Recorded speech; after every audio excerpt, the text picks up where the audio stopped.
Waypoints, the podcast of fly fishing travel. With helpful travel tips, news and events, destination profiles, great stories, and expert advice from seasoned and experienced traveling anglers, this is your backstage pass to the world of fishing travel. Waypoints is fueled by adventure and brought to you by Yellow Dog Fly Fishing, a hands-on specialty travel and booking company that delivers the industry's very best insider knowledge, logistical support, and trip preparation. Freshwater or saltwater, international or domestic, Yellow Dog has you covered. And now your host, Yellow Dog founder and director, Jim Klug. Well, welcome to Waypoints. I'm your host, Jim Klug. We are here today with Brian O'Keefe, the man, the myth, the travel legend right here. Brian, welcome to the show. Thanks for joining us today. How are things going for you? Really great, Jim, or I should I say James Thomas Klug, as I look at the Dartmouth certificate over here. Very, very official and fancy. We're pretty fancy in the Waypoints recording studios here in Bozeman, Montana. But thanks for being here, Brian. We really appreciate it. Tell us, to get started, tell us a little bit about yourself, kind of what you do and how you would describe your profession. Well, I'll try to keep it brief. I grew up as a kid fly fishing in Montana with my grandfather, who lived in Missoula. I got the bug really bad. I worked at tackle shops at a community college. I went to New Zealand in 1973 when I was 19 years old, and just all that snowballed into guiding and going to Alaska, then getting rep jobs with everybody from Sims to Orvis and Umpqua and Scientific Angler. Then segued into more media work with magazines and books and websites, and then did Catch Magazine with Todd Moen. And currently I'm with 11 Experience. I do the 11 angling side of the company, which is the lodges and motherships they own and all over the world. And it's turning into a pretty cool gig. Well, I got to tell you, Brian, it's great to have you on the program. I know I've told you this before, but you are literally the reason I found my way into fly fishing as a young kid growing up in Central Oregon.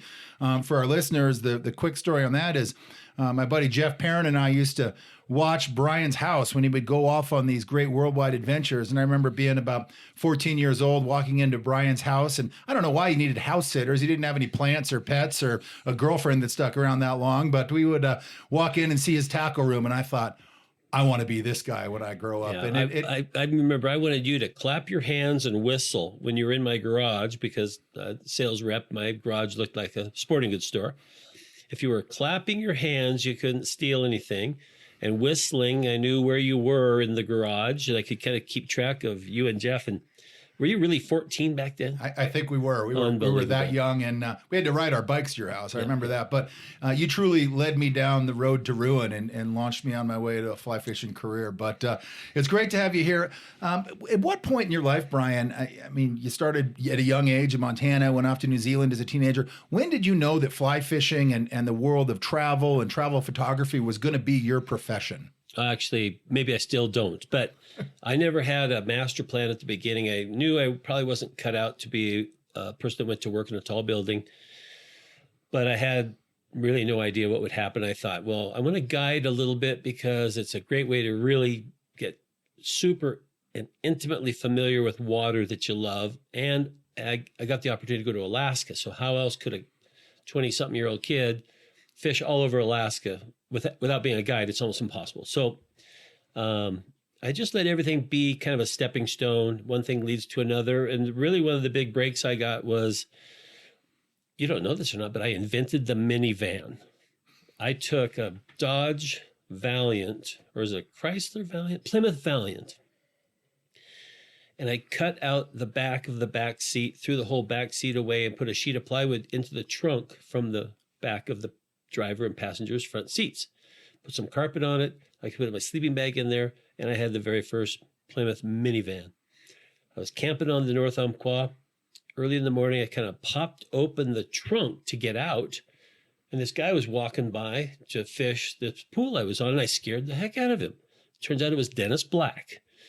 Dennis Black started Umpqua Feather Merchants, which is now Umpqua, much bigger company, but I got to know him. At least I scared him, and we talked. We split up the hole. He went down. I went up. I caught a big fish. He came up. He was taking all these pictures. I thought, well, he seems to be really into this photography stuff, and I was too. So we became kind of good buddies. And it turns out the lodge I worked at in Alaska probably 4 or 5 years later, he was a guest at, and I saw him again, and we connected, and I made a deal with myself. I would quit guiding on my 30th birthday and then maybe get a real job if that was possible. And so I contacted Dennis, and he said, sure, I could use a rep. And so I would just stop by his garage in Glide, Oregon, get nicks and a few flies and start going on the road. And that led into working for, eventually, at that time, Orvis and other companies. And as a rep, you're not married, you're dating, so you change and bounce around a little bit.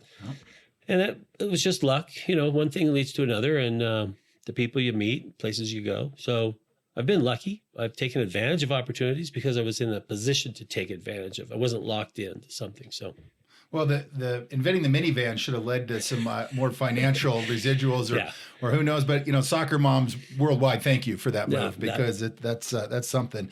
Tell me a story. Well, before that, let me ask you a question. In those early years, as you were guiding, as you became a sales rep, who were the people in the industry, in the sport, and in the travel world that you kind of looked up to at that point in time? What were the names? Okay, this is so easy. It's practically cliche, and you could answer this for me. But actually, Valentine Atkinson was someone I thought was just, I had never met him. He was from the Bay Area, and he was one of those first guys to really get around and make fly fishing photography an art.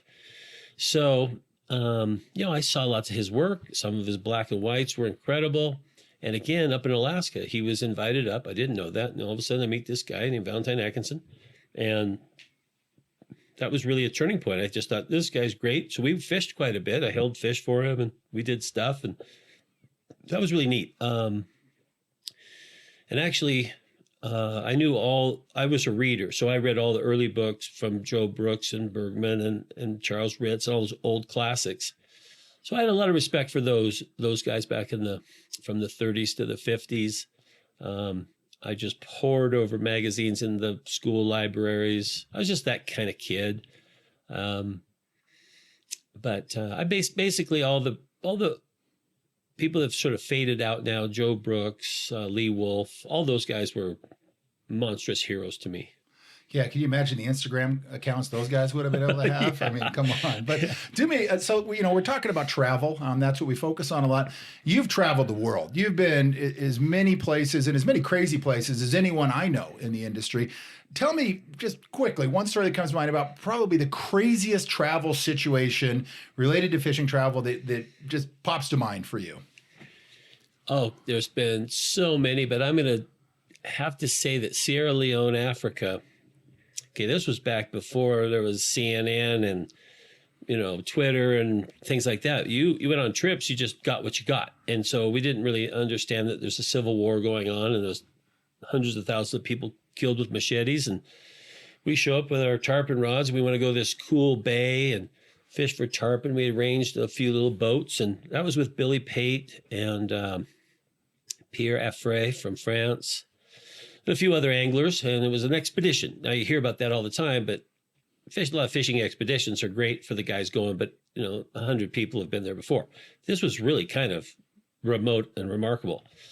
Well, we're on a little Boston Whaler going up the jungle after a riot in the airport where we barely got out of the airport with our gear. It was just a massive humanity and yelling and screaming, pushing and shoving.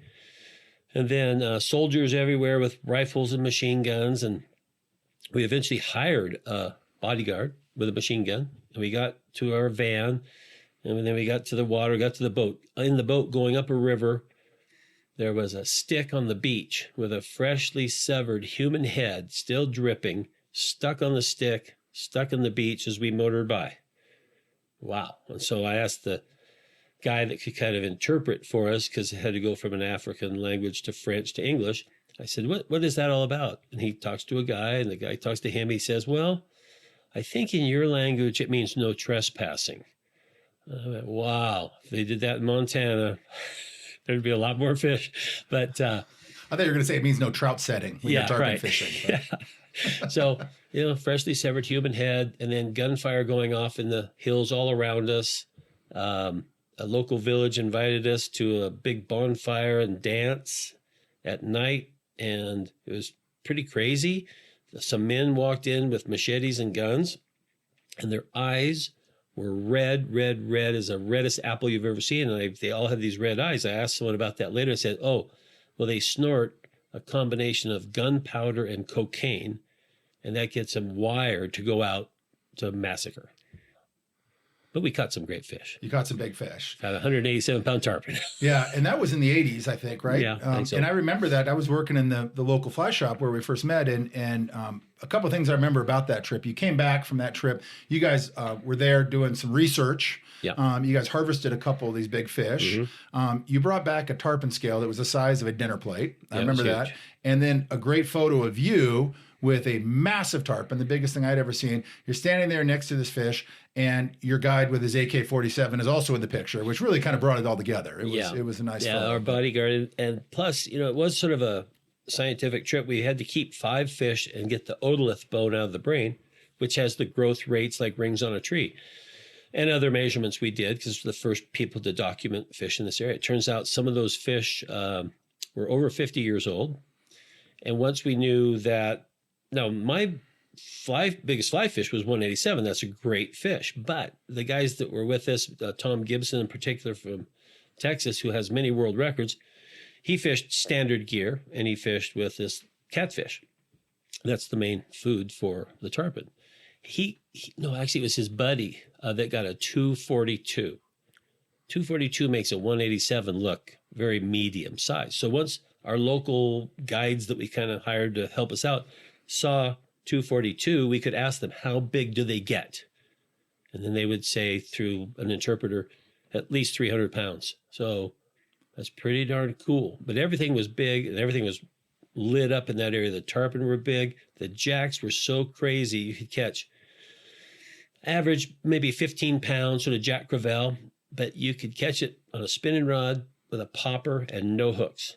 And they were just so aggressive. They'd hit the popper and not let go. And you fight them, up to the beach, surf them up to the beach, dry ground, flopping, not letting go of that popper. Crazy. We had to eat those. Yeah. Yeah. Oh, of course. And Billy Pate, who was the expedition leader who put it together, total legend in the sport. Yeah. I do remember he came back, registered a new world record on a particular line weight. You had a fish that was, I think, a half a pound smaller. You got just a little mixed up. Oh, okay. He had the existing world record on 16-pound tippet at 188, and that stood forever, was around forever. I was fishing 20 and got a 187, which I was glad I didn't catch a bigger fish than Billy, because he's kind of a very proud guy. And see, that was my question, because I wanted to know if that actually happened, or if that was just, you kind of, took your foot off the scale a little bit just out of respect for Billy, who put it all together. No, we had a IGFA scale, and Billy gave me a big congratulations on it. But I was happy I didn't catch a larger fish than him, just out of respect, basically. Yeah. Oh, of course. And I mean, that was an adventure at a time when nobody was going there. So that was pretty amazing. As a kid, I remember you going and coming back from that trip. Yeah. One other thing, did you see the movie Blood Diamonds with Leonardo DiCaprio? Well, they nailed it in that movie. I mean, it was there, Sierra Leone. He mastered that Dutch accent perfectly, and the violence and the gangs and the marauding through the jungles and burning villages. That was going on while we were there. We had no business being there. We get to these roadblocks, have to bribe these teenagers with machine guns. They didn't need our watches or our wallets. They were really looking for other people, but almost too much adventure for a fishing trip. But probably not a lot of angling pressure at the time. Not a whole lot. No. So, you were talking a moment ago about some of your earlier influences. And, these days, I would say that our industry really has this army of young fly anglers turned, quote, content producers. They're well armed with GoPros, DSLRs. They've got plane tickets anywhere they want to go. How, in your opinion, Brian, has this kind of changed the game? What are your thoughts on the whole new advent and creation of this social media phenomenon and what it means to our sport and to destination angling? Where's the bucket that I can throw up into? Well, I think some of this has just come along too fast, and I'm 64. Okay, that's not super old, but I'm not a whippersnapper anymore. But I definitely paid my dues. So it does kind of hurt a little bit to see people buy these fake lists so they can bump up their Instagram numbers. Then they go to great companies like Nautilus and Scott and say, hey, I've got 85 followers, and then they get free stuff to promote. It's basically stealing. I mean, like 85,000 followers or something. What did I say? 85. Oh, no, 85,000. Yeah. I think I've got that many. I just like seeing people pay their dues. I like to see them be well read, have met a lot of people in the sport, and not just say, hey, me and my boyfriend are going to go out and take all these pictures and get free stuff and go on free trips. And I've talked to the outfitters and lodge owners. Now, this probably isn't everybody. I'm definitely biased. But I've talked to outfitters who've had people from the Instagram world in their camps for a day or two and said, hey, can I see what you guys are getting and how are you doing? And they don't have anything. And they get kicked out of a lodge. I don't know anyone who's ever been kicked out of a lodge that didn't start a fist fight. So I'm very biased on this subject. I want people to pay their dues. I don't want to see content of my first smallmouth bass, my first brook trout, my first bonefish, my first permit. If you haven't caught those fish, I don't think you deserve to be in a position to be called an influencer. Who are you influencing? I don't know. I don't know if it affects sales of the big high-end products by someone who's never caught anything before. So I like old school. I like pay your dues. You know, remember when I started guiding, I was 20, I guess I was about 26, and I was really an outcast because guides were older. They had to fish for a body of water for 20 or 30 years to be a guide, and they had to fish and no big fish. Now you pretty much put on an indicator, toss it out, and catch a fish, and you've done your job as a guide. It's just changed a lot. So I guess I just like people who've been around, paid their dues, know a lot of the history and the other people that came before them. And nobody owes me anything. I just think to be an influencer and be a big player in the quote industry, you got to have some years under your belt and water under the boat. Yeah, there seems to be more attention on that attitude these days, almost kind of a little bit of a bounce back from the social media phenomenon that's gone on over the last couple of years. Is there anything in your opinion that's a positive from the social media phenomenon? Anything you're seeing that's good for the sport or the resources or conservation? If we put you on the spot and said, tell us something positive from the social media phenomenon. Yeah. Do you have any thoughts on that? Yeah, I think one positive is there's people that you and I have both become great friends with, and they are guides, lodge owners, and outfitters in third world countries. They don't have great websites. They may not speak our language, but they can bring people in and get a big hit on Instagram or Facebook and become fairly well known with zero budget. And I like that. I like that some of my good friends in South America or Bahamas and the places that don't come to our trade shows, don't advertise in our magazines, can get known, in a fairly well organized fashion and have contact information. I think that works pretty well. And it gives people like that a platform that they otherwise might not be able to find or afford or whatever it is. So, I would agree with that. Absolutely. On that note, we're seeing an industry movement, 50-50 on the water, to get more female anglers out there on the water. In your opinion, realistic, unrealistic? What do you think about this movement? Do you think it's got legs? I mean, that's getting a lot of attention on social media. What are your thoughts on that? Yeah, I think it's great. I think it does have legs, and I come from an unusual family, I guess. My grandmother was a hardcore fly angler in the 1930s. Both of my grandparents were born in the 1800s. So my grandfather was a dry fly, bamboo rod, silk line purist. He fished the chalk streams of England in World War I, and my grandmother got into it, and they traveled to New Zealand in 1951, who fished New Zealand in 1951? So when you hear about these trout bums going to explore New Zealand, well, it's been done. I went in 73, and I wasn't on an expedition. I was following my grandparents' footsteps. So my grandmother fished, my mother fished. I grew up with no gender specific part of fly fishing. Obviously, am aware of it, was aware of it as a guide and in the business. It's very male dominated. And I still kind of go back to my upbringing. It's like, if you like it, do it. If you don't. It doesn't matter gender to me. I just hope everybody enjoys it, has fun, and respects the fish and the water. There you go. Good perspective on that for sure. So let's change gears a little bit. Again, people, when they hear the name Brian O'Keefe, kind of adventure angler is a term I often hear associated with your name. It's a career that, even if you haven't been out seeking kind of that job title, is one that I think a lot of people in the fishing world equate with your name. And, it's well earned. You've been more places than just about anybody. I'm going to throw a couple at you. I know you've done these trips in the past. Give us a quick rundown of what that trip was like, what you were after, how it went. I'll shoot a couple names at you. Tell us, thumbs up, thumbs down, what you thought about it. How about Bikini Atoll? Really cool trip historically, because if you know your history, it's where all these amazing ships were bombed on purpose and sunk. And in the South Pacific. Yep. And all the atomic testing that was done there. And then it was closed for, I think, close to 50 years. And I got an assignment by Field and Stream magazine to go there because they were kind of looking. Do you remember the first article on Christmas Island? It was actually a cover shot on Sports Illustrated. When did Sports Illustrated do fishing? Never. Probably haven't done anything since. No. Actually. And so Sports Illustrated broke. They had the scoop on Christmas Island, and it was a big deal. So the editors at Field and Stream wanted to be the next, Sports Illustrated Christmas Island. Where is the next one? So they thought maybe Bikini Atoll would be it. I got the assignment to go cover it. I had to check in with the Department of Energy, and I got a funny scientist on the phone, and they said, "Okay, Brian, you're going to Bikini. It's relatively safe." And the guy says, "Do you want to have kids?" And I said, "No, I really wasn't planning on it." He goes, "Well, that's good."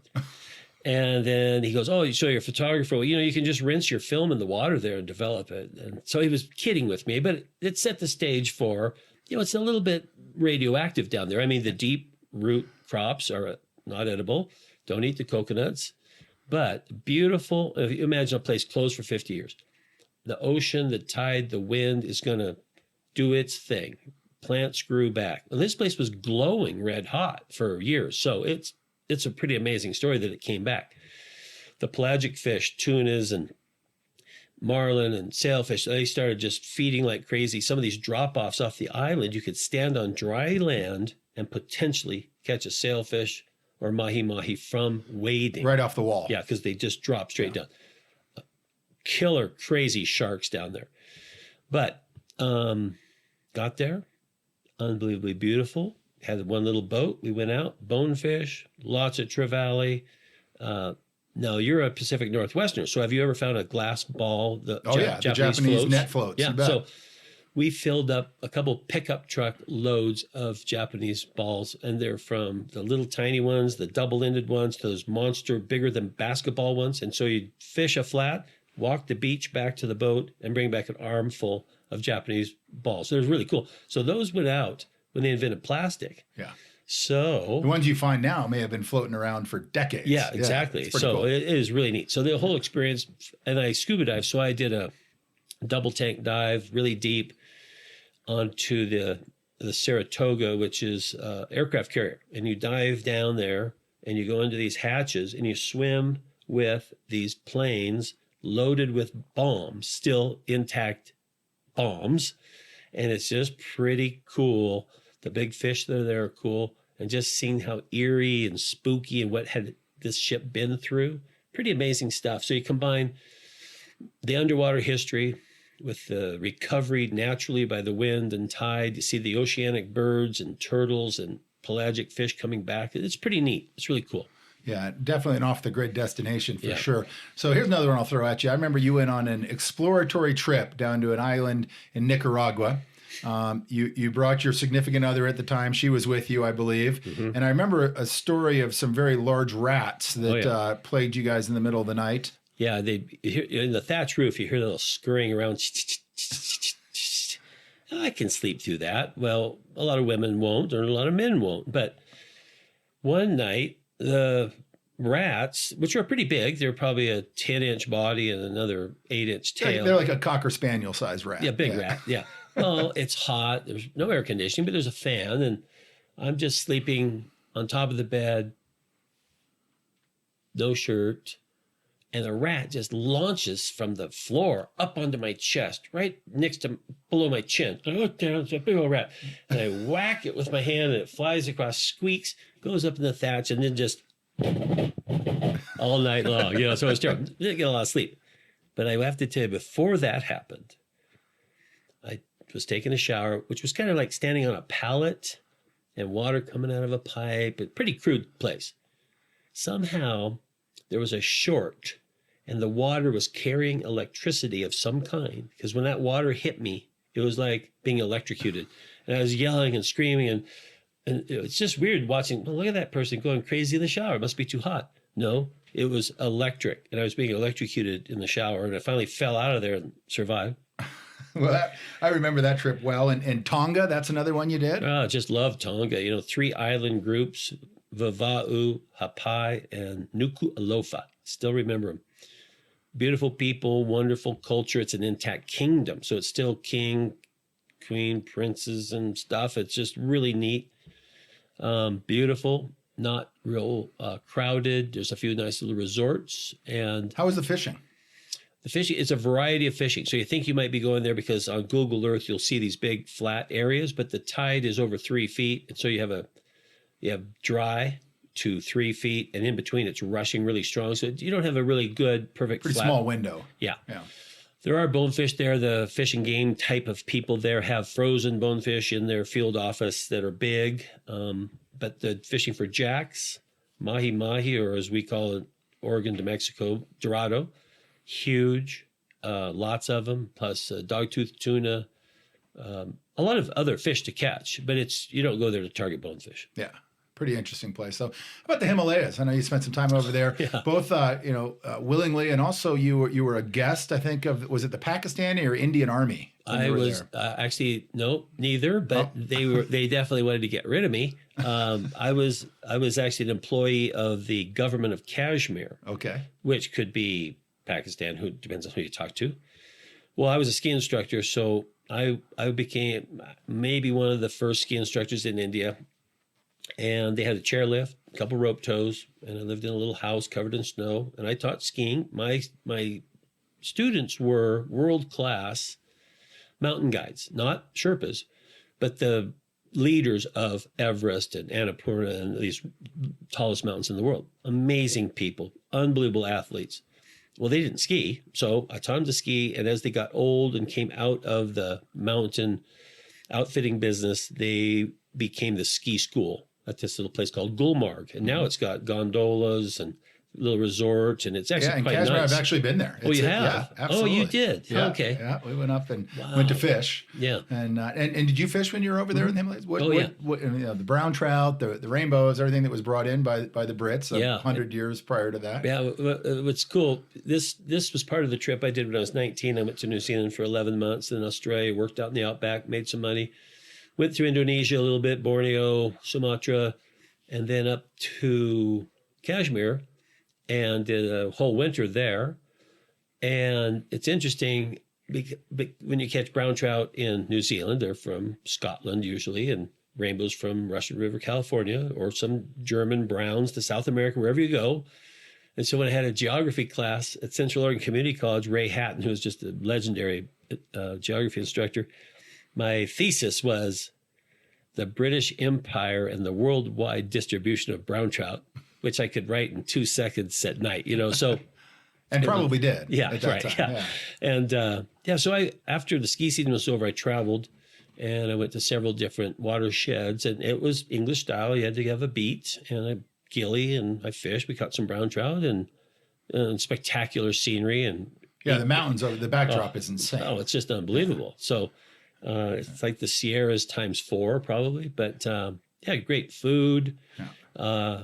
In fact, when I was teaching skiing and I was living in like employee housing, so I had people would cook my meals. There was actually a rice shortage and a food shortage that winter. And I went there weighing 185. I came home at 153. That's practically skin and bones for me. So, yeah. Well, it's an interesting part of the world and still very much a conflict zone. There are fish over there. When we went, and I want to say it was about 15 years ago, we found big fish. And since then people have said, well, boy, I'd love to make a trip. And my answer is usually like, I'm not so sure. I'm not so sure. It's a little bit of a dodgy area of the world, for sure. I took my class on a big, there was this huge mountain behind us. We just would always look at it and just crave to ski it. So in the springtime, we decided we'd do a big hike, 3-day trip to climb it. Well, to get to it up the ridge we wanted to go up, we had to go way around it and then up this ridge, camp out, and then up to the top, 18,000 feet. And then we'd ski it down and did a couple short hikes up and down. When we got down to Timberline, there were all these soldiers in white camouflage on skis with guns, and put my hands up. They marched me off to a high altitude warfare training camp, put me in jail because we'd walked into Pakistan. There's no line in the snow, so we walked into Pakistan about a mile, came back into India, went up to the top, and they put me in jail and had me wait until this colonel came to interrogate me. 20 years old, but because I had a camera, I was in trouble. And so after 5 minutes of the interrogation, he put his hand across the table and shook my hand and said, "I am so sorry. Can I buy you a beer?" Which was great. And I had to do some propaganda for him. I had to build a ski jump and do these big, huge ski jumps. And they brought in a photographer to take pictures to show their superiority. And then those were turned into leaflets that were airdropped on Pakistan to show that they were superior in the mountains, and on and on and on. A million other stories, but I only see one Coors Light here, so that's all you get. Well, so let me ask you this. Let's shift gears just a little bit. So for decades, you've traveled the globe as an angler and a photographer, and in recent years, the talent in front of the video camera. You've been featured in a number of different film projects and movies, done your work with Todd and Catch Magazine. In the beginning, travel always seems, mystical and adventurous and glamorous. But to those that live in the field and do it as a profession, year in and year out, really for decades, at times it can be a grind. I mean, you're talking long days and missed flights, no sleep, weird food, crazy schedules. I mean, all the stuff that you don't think of when you're, planning maybe a week of destination travel. But, oftentimes there are as many, ups as there are downs, really. And the reality, it takes love and dedication to make a career out of this, as you have done, Brian. So my question to you is, what has really motivated you to keep you going? And do you love it as much today as you did back in those early days when you were first starting out? Yeah, that's a great question, especially coming from you in the travel business, because we all know, if you travel quite a bit, that once you get somewhere, about the second day it kicks in and it's great and you're in the groove and your timing's good with the flights and everything. But getting there can be, a little tiresome, and being stuck in Lima or Panama City or some other city for 2 or 3 days for who knows why. It wears you out a little bit. But the best part of your question, no, I love it. I could go. And, driving to Bozeman, to the FFI Expo, I stopped, fished a couple of my favorite places in Eastern Oregon and Idaho and stuff. And man, I rig up with a little shake in my hand, like, wow, I think there's some PMT emergers out there. I get psyched up. I'm still, if there's 5X and sparse little dry flies, I'm all over it, and hope I never lose it. My granddad fished till he was 91. So the thing that impressed me most about him and all his wisdom and what he tried to teach me was you never stop learning. And I know that's cliche and we hear it all the time, but it's just true. It's whether you're learning something on the river or a lake, or learning airports, how to get through them properly, what to take, what to bring. And like you said, I've had the goods and the bads. I got dengue fever in Venezuela. I've had operations from infections on trips. I'm not trying to scare anyone away. I would never change it. I would never change one thing I did. But yeah, there's a few. Locked in the bathroom of a 747 after they parked it and everyone deplaned. Yeah, there's been a lot of stories. But, did you ever think you'd make a career out of this? Not really. Once I got my rep business going in the 80s, that was real, because I was working with Tom Rosenbauer at Orvis. I was working with Jimmy Barchi at Scott. I was working with all the guys at Scientific Anglers and 3M. So that was a real job. I had to kind of buck up and okay, I can't just be a fishing bum my whole life, but I can be a serious employee. Well, I was a serious private contractor for 2 or 3 days a week, and a serious fly angler for 2 or 3 days a week. And I balanced that for years.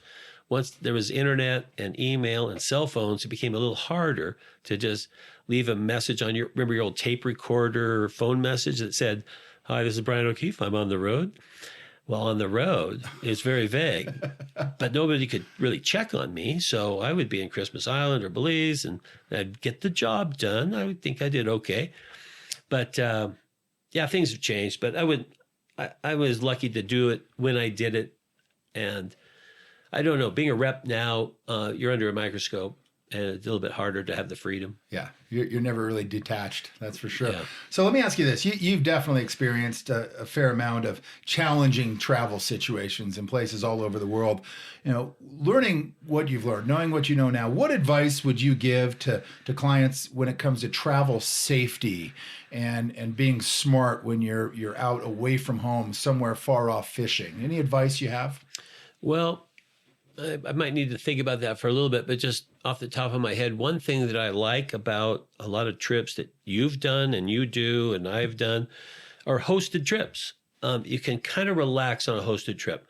You might be thinking, well, this guy's going with us and what's he going to do? Well, he knows what's going on. You know, if you're going to Kamchatka, you need to know what's going on. If you're going even South America with the languages and different taxes and airport things, you need someone there that's, if you're not real familiar with those little airports in Patagonia, for instance, I mean, it's nice to have someone say, hey, we've got to be over here.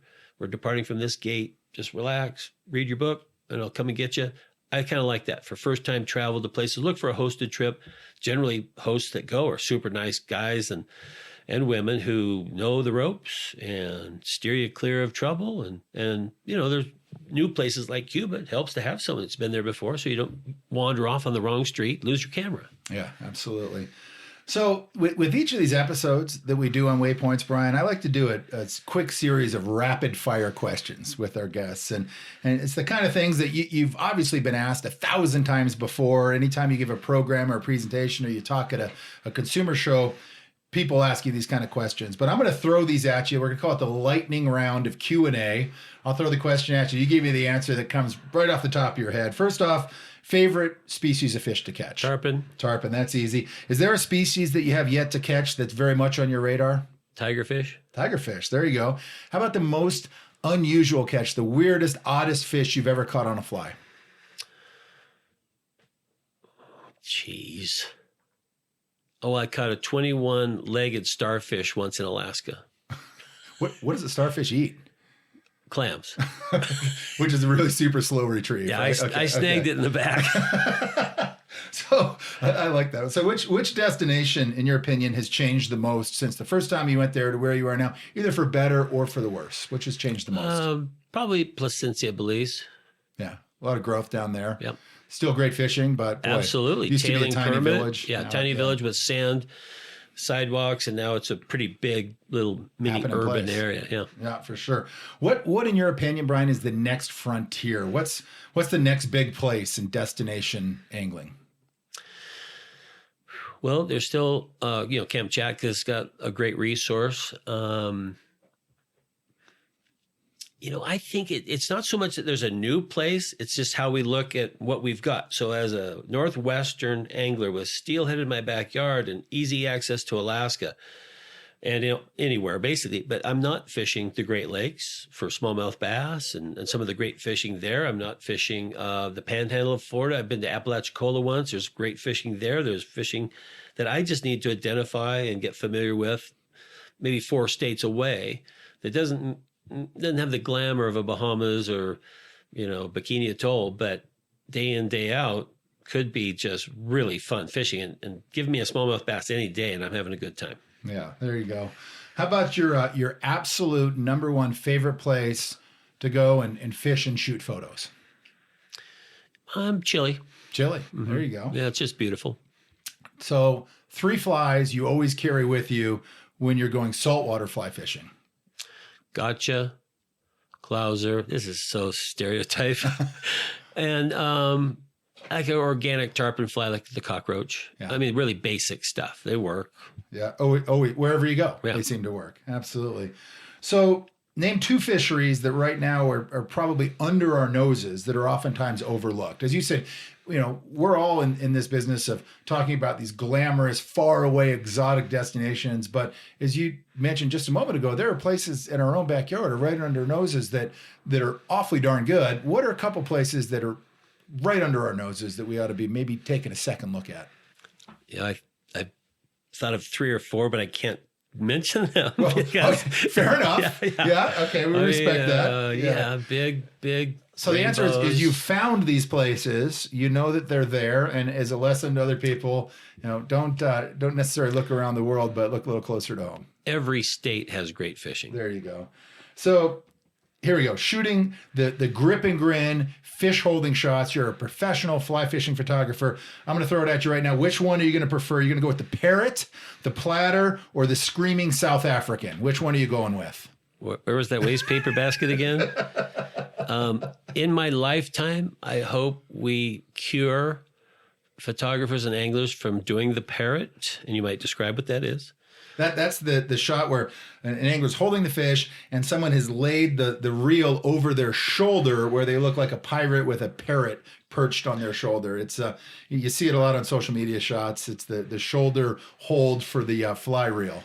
Yeah, it makes me kind of throw up in my mouth. And the reason I really don't like it is I've seen a person bring a 15-inch bonefish into the boat. Okay. First of all, doesn't need to come in the boat. 15-inch bonefish doesn't need its picture taken unless maybe it's someone's first bonefish. There you go. Or your 7-year-old's first bonefish. Yeah. Get a quick shot, memorialize it. Yeah, and then do better. Yeah. So then someone is propping up that rod on their shoulder inside a skiff. You catch a fish, you put the rod down. You catch a fish, you give it to the guide. You catch a fish, you give your rod to your buddy. And you manage your fish quickly, efficiently, and safely. But to do the parrot in a skiff, and then the you hear that sound? That's a bonefish on the bottom of the boat. And it's just crazy. So I'm not into parrots. There you go. Not into parrots. So next question, is there a person in the fly fishing industry that you'd love to sit down and have a beer with that you have yet to meet or get to know or actually drink a beer with? God, there'd be dozens. Flip Pallet. Any of the writers that I like, who's the writer in South Florida? It's Carl Hyacin. There you go. Carl Hyacin. Yeah. God, that'd be fun. Right. I've sat down, had beers and rums with Thomas McGuane, just super interesting guy. Worked for Yvon Chouinard, so I've fished with him, camped with him, and that's just cool. Get him going. And there's legendary guides that are just all personality, and you just keep feeding them brews, and they get better and better. There's so many. And again, I'm going to go back to the first question you asked. And I like the guys that have been around, done it. Chico Fernandez era, those guys that have tons of funny stories and experiences. There'd be dozens. So you go to the doctor, you get some bad news. You got a month left to live. You got one trip left in the saga of Brian O'Keefe. You can go back to one place that you've been to. Where are you going? I'm going to Estancia del Zorro and fish in the Spring Creek early in the season for big browns. There you go, in Chile. Yeah. Yeah, spectacular place. So last lightning round question. If you didn't make it in the fly fishing business, if this hadn't have been your career path, what would you have done instead? Well, the things that I like to do when I'm not fishing is I'm a bit of a farmer. So I like farming. I've had cattle, horses, goats. I've farmed a lot of things. I have huge gardens. Who knows? I live on a ranch right now. I was heavily involved in the ski scene in my 20s, so I might have stuck that out and worked in skiing. And I was on patrol. I instructed. I did a lot of photography, so I might have gone down that route. And I don't know. I was just relying on luck. Well, you're a man of many talents, though, no doubt about it. So thanks for the lightning round there. Those are always fun questions to ask. Where do you see fly fishing, the sport in our industry, going in the next 10 years, especially how it pertains to destination angling and travel? Well, without giving that a lot of thought, just right spur of the moment, I would say I hope that our sport goes in a direction that we, as anglers and outfitters and travel people, we don't need to grow the sport bigger than the resource can handle. And that can be locally, regionally, nationally, internationally. I don't see any point of just going out and mass producing fly anglers for the sake of it, maybe for the sake of selling more rods. I think that's wrong. We should manage the sport of fly fishing. Manage is a bad word, but the resource should dictate how many people fish. Once the experience or the resource declines, the experience declines, well, we've overdone it. We've got to manage it. We don't want to go to a lottery system on every river. Access is an issue everywhere anyway. So I'm just thinking that I kind of liked fly fishing when I was a kid, where there weren't that many people. And those that were there were very serious and dedicated, and we'll never get back to that. But I just think the resource should dictate how many anglers are plying the waters. There you go. So people that want to begin a career doing something similar to what you've done, fly fishing, photography, worldwide travel, adventure angling, what advice would you give to a person that was interested in following in the footsteps of Brian O'Keefe?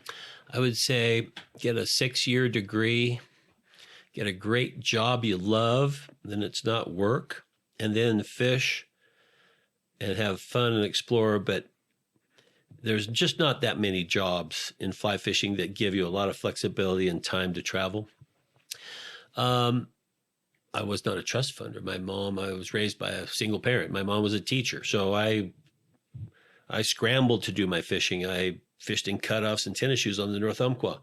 But there are people who are born, more resources than I had, that could dabble in fly fishing as a job and be part of the industry. But that sort of cheats someone else out of a job. So I know dentists who tie flies, and they get on Umpqua and they get a big commission, but they don't need it. The fly tyers need that commission, So I guess, I don't know. I suppose I would rather hire a guide than be the guide, but being a guide's a really lot of fun. So it's hard to say.